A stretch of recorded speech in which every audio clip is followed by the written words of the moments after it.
You ever notice how in English, some word endings create entirely new words, while others they just change the grammar a little bit? So what's the difference, and how in the world are you supposed to tell them apart? That is exactly what we are going to crack open today. Okay, let's get right into it. The main question we're asking is pretty simple. When you see an ending tacked onto a word, is it building something totally new, or is it just adding a little pinch of grammar? Take a look here.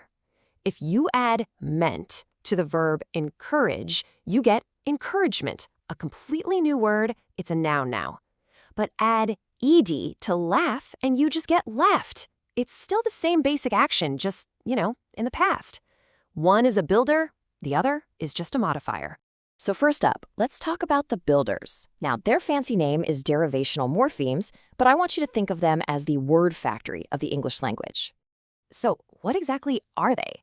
Well, as you can see, they're bound forms, which really just means they can't stand all by themselves as words. Their whole job is to either create brand new words or even change a word's category completely, like turning a verb into a noun. And here is that factory in action. It's so cool. You start with an action, a verb, encourage. You pop in the suffix, meant, and what comes out the other side? A completely new noun, encouragement. The action itself has been turned into a concept. That is the real power of these builders. And these word builders, they're not picky. They can work on both ends of a word. They can be prefixes at the beginning, like un, which totally flips happy to unhappy, or they can be suffixes at the end, like full, which turns the noun wonder into the adjective wonderful. They are just these super versatile tools for making our vocabulary bigger and bigger. All right, let's switch gears and talk about the other type, inflectional morphemes. For these, I want you to completely forget about the word factory. Instead, think of these as simple, efficient little grammar tags. So here's the absolute key difference. These guys are not in the business of making new words. Nope. Their only job is to tack on a little piece of grammatical information to a word that already exists. It is all about function, not creation. And this illustrates it perfectly.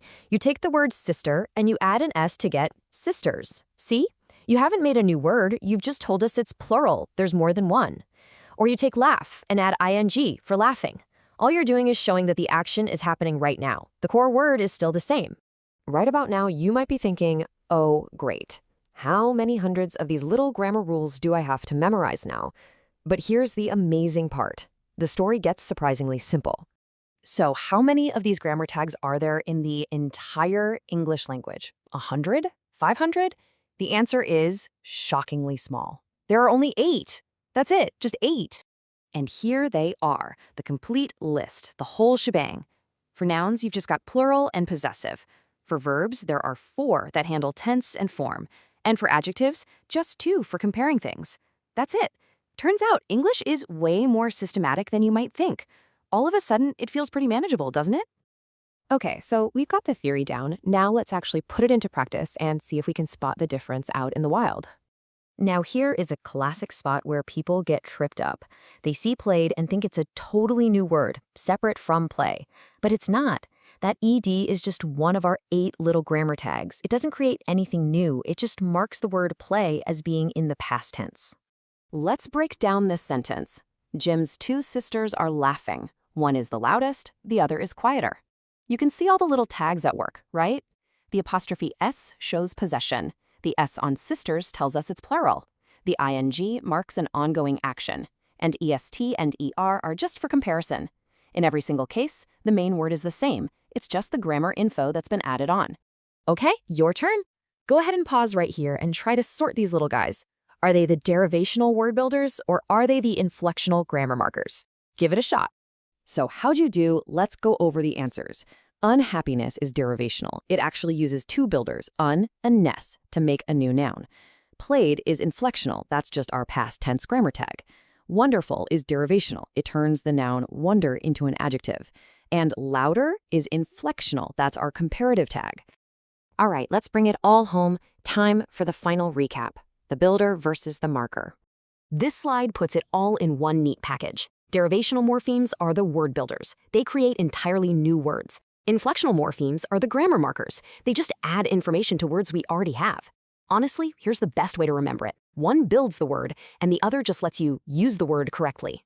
So we've seen that words are built from all these smaller parts. Some parts are for building, others are for grammar. But that brings up a really interesting question. Which of these parts can actually stand alone as a word, and which ones can't? Well, that is exactly what we're going to explore next time when we look at free versus bound morphemes.